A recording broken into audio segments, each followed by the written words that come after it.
উপজেলার সর্বস্তরের বন্যায় ক্ষতিগ্রস্ত জনসাধারণ এখানে উপস্থিত আছেন বাঁশখালী উপজেলার মান্যবর উপজেলা নির্বাহী কর্মকর্তা অ্যাজ ওয়েল অ্যাজ বাঁশখালী পৌরসভার মাননীয় প্রশাসক।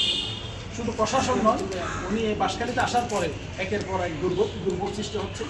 আপনারা সোশ্যাল মিডিয়ার মাধ্যমে দেখেছেন একজন উপজেলা নির্বাহী কর্মকর্তা বাঁশখালীর একজন রাজনীতিবিদের মতো রাত 3টার সময়ও বাঁশখালীর মানুষকে, পানিবন্দী মানুষকে পানি থেকে মুক্ত করার জন্য কোমর সমমান পানিতে কখনো হেঁটে কখনো সাঁতার কেটে উনি পানি নামানোর চেষ্টা করেছেন।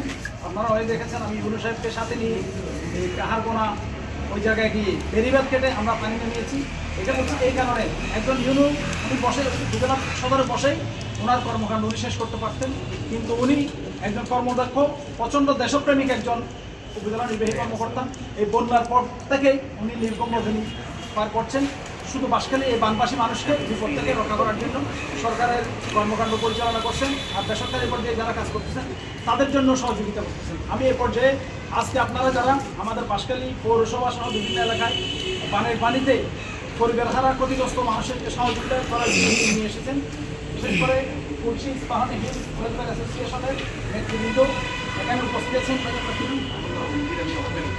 আপনার এক্সিকিউটিভ ডাইরেক্টর এখানে আমাদের বাঁশখালীর কৃতি সন্তান, বাঁশখালী পরিসরে আমার মামা রেজাউল করিম চৌধুরী, মাসুদ করিম ভাই, সিএম পেট্রো বাংলার মাসুদ করিম ভাই এখানে উপস্থিত আছেন। আমাদের বাঁশখালী নিয়ার বাজার ব্যবসায়ী সমিতির সম্মানিত সভাপতি মৌলানা আহমেদ সাহেব এখানে উপস্থিত আছেন।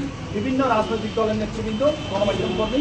আমি আপনাদের সবার সামনেই আজকে যারা এখানে নিয়ে এসেছেন ওনাদেরকে আমি আমার তরফ থেকে, ব্যক্তিগত তরফ থেকে কৃতজ্ঞতা এবং মোবারকবাদ জানাচ্ছি। এই মানবতার পাশে হাত বাড়ানোর জন্য ধন্যবাদ জানাচ্ছি। আমি ওদের সৌজন্যে আমাদের মাননীয় উপজেলা নির্বাহী কর্মকর্তা মহোদয়কে কিছু বলার জন্য আহ্বান জানাচ্ছি।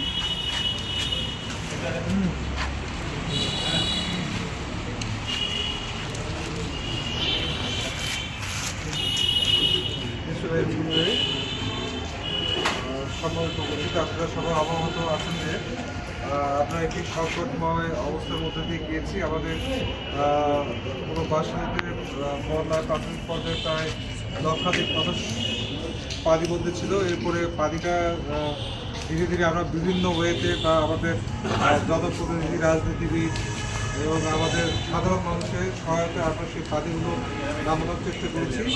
কিন্তু পানি যাওয়ার পরে আমাদের যেই সংকটটা দেখা দিয়েছে তার হচ্ছে পুনর্বাসন।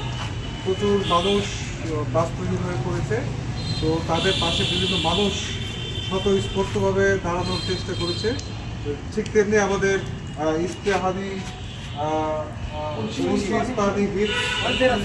অ্যাসোসিয়েশন তাদের পাশে দাঁড়িয়েছে। আমি তাদের এই উদ্যোগকে স্বাগত জানাই এবং পাশাপাশি অন্যান্য যেসব প্রতিষ্ঠান আছে বা জনহিতৈষী ব্যক্তিবর্গ আছে তাদেরকে আহ্বান জানাবো যে বাঁশখালীবাসী এই দুর্ভোগের দিনে আপনারাও মানবতার হাত বাড়াবেন এবং তাদের পাশে থেকে তাদের এই দুঃখ দুর্দশা লাগাবার চেষ্টা করবেন। সকলের প্রতি আবারও আহ্বান জানিয়ে আমি শেষ করছি। ধন্যবাদ।